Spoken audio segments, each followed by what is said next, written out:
Hello my delightful crafters, hope are you all okay.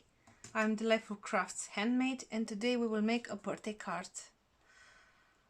Before start this video I want to thank you all for all your support, and if you can help us with a like, a share and a subscribe, please don't hesitate to do it.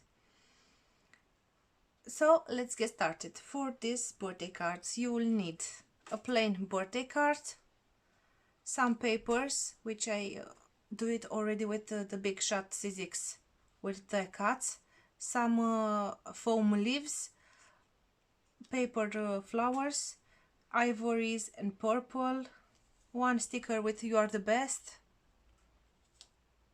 one sticker with butterfly, one sticker with happy birthday, a silver key, self-adhesive rhinestone, and double-sided pads, and of course super glue gun. You can use it as well, super glue or glue gun.